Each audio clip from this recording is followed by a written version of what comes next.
Assalamualaikum warahmatullahi wabarakatuh. Salam sejahtera bagi kita semua. Om Swastiastu, Namo Buddhaya, salam kebajikan. Teruntuk sahabat-sahabatku semua yang pada tahun ini mengikuti seleksi calon aparatur sipil negara, baik CPNS maupun P3K.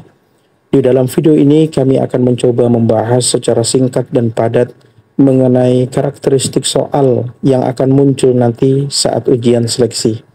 Dan bagi teman-teman semua yang menginginkan modul pembelajaran atau paket tryout, silahkan kunjungi di halaman deskripsi video ini. Untuk itu, mari kita bahas satu persatu, soal demi soal. Semoga ini nanti bisa bermanfaat bagi teman-temanku semuanya. Soal ujian SKB, Analis Data Ilmiah. 1.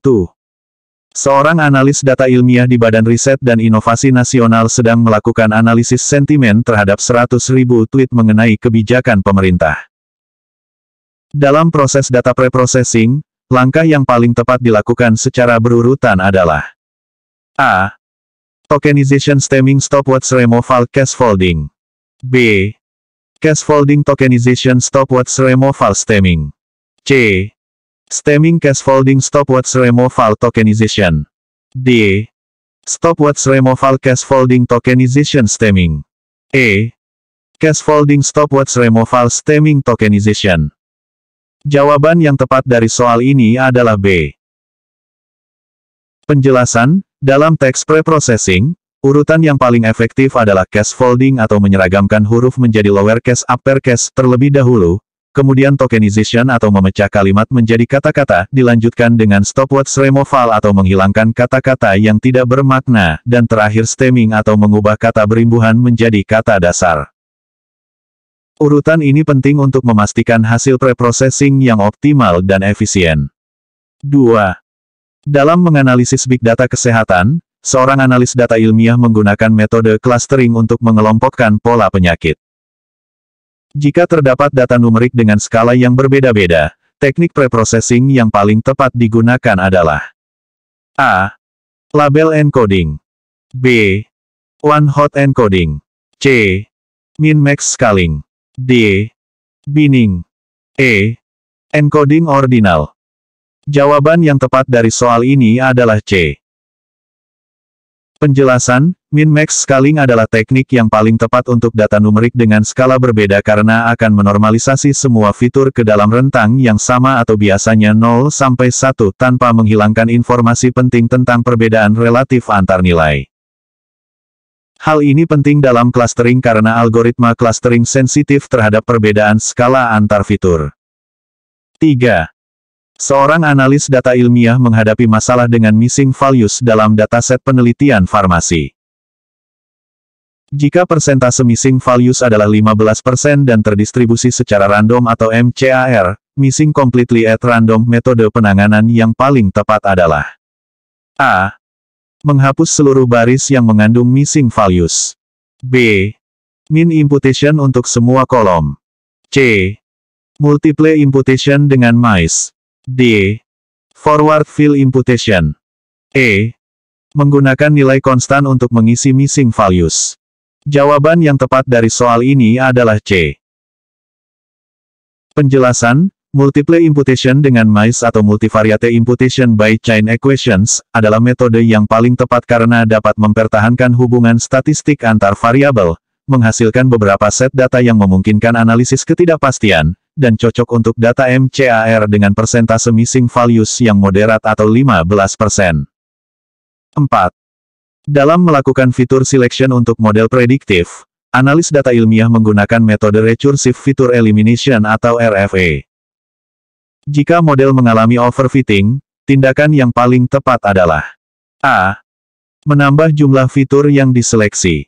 B. Mengurangi jumlah fitur dan menerapkan cross-validation. C. Menggunakan seluruh fitur yang tersedia. D. Mengganti metode dengan forward selection. E. Menambah kompleksitas model. Jawaban yang tepat dari soal ini adalah B. Penjelasan, ketika model mengalami overfitting, mengurangi jumlah fitur dan menerapkan cross-validation adalah solusi terbaik karena, 1. Mengurangi fitur dapat mengurangi kompleksitas model. 2. Cross-validation membantu menvalidasi performa model pada data yang berbeda. 3. Kombinasi keduanya membantu mencegah overfitting dan menghasilkan model yang lebih generalisable. 5. Seorang analis data ilmiah menggunakan teknik association rule mining pada dataset transaksi e-commerce. Jika ditemukan rule dengan support sama dengan 0.4, confidence sama dengan 0.8, dan leaf sama dengan 2.5, interpretasi yang tepat adalah A. Rule tersebut terjadi pada 40% transaksi dan memiliki korelasi negatif. B. Rule tersebut memiliki tingkat kepercayaan 80% dan tidak ada hubungan antar item. C. Rule tersebut terjadi pada 80% transaksi dan memiliki korelasi positif kuat. D. Rule tersebut terjadi pada 40% transaksi, dengan tingkat kepercayaan 80% dan item berkorelasi positif. E. Rule tersebut memiliki support rendah namun confidence tinggi tanpa korelasi. Jawaban yang tepat dari soal ini adalah D.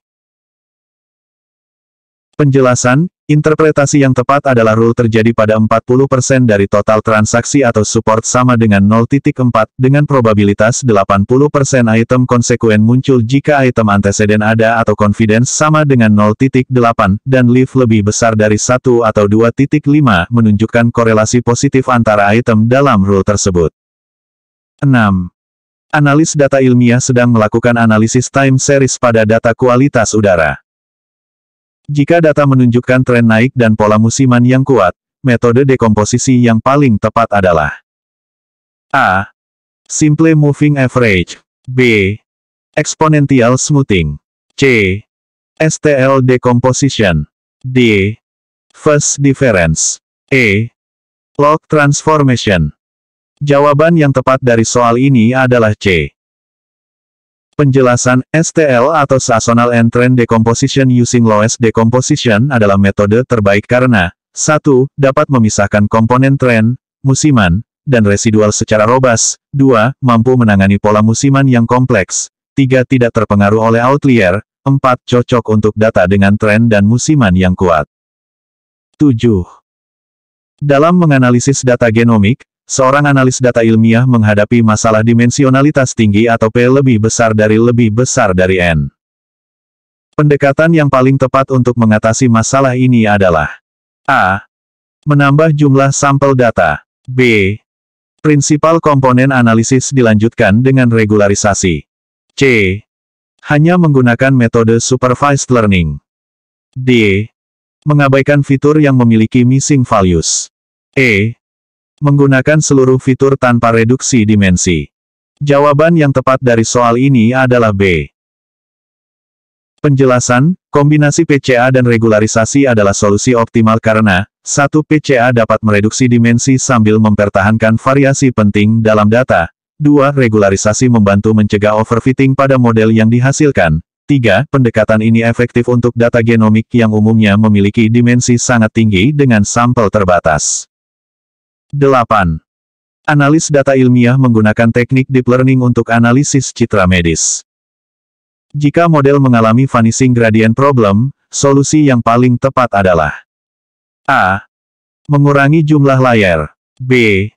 Menggunakan fungsi aktivasi relu dan skip connections. C. Meningkatkan learning rate. D. Mengurangi batch size. E. Menambah jumlah epoch. Jawaban yang tepat dari soal ini adalah B. Penjelasan, penggunaan relu dan skip connections adalah solusi terbaik karena 1. Relu mengatasi masalah vanishing gradient dengan tidak memiliki batas atas pada output positif. 2. Skip connections memungkinkan informasi mengalir langsung dari layar awal ke layar akhir. 3. Kombinasi keduanya efektif mencegah vanishing gradient pada network yang dalam. 9.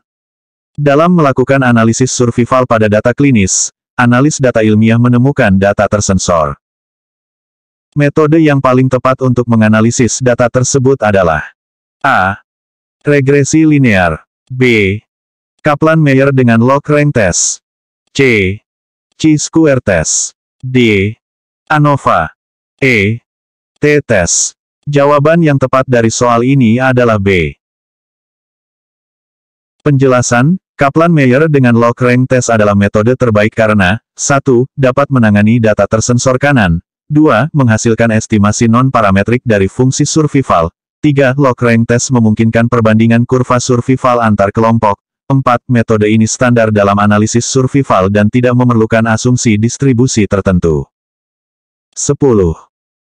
Seorang analis data ilmiah melakukan validasi silang model machine learning menggunakan K-fold cross-validation.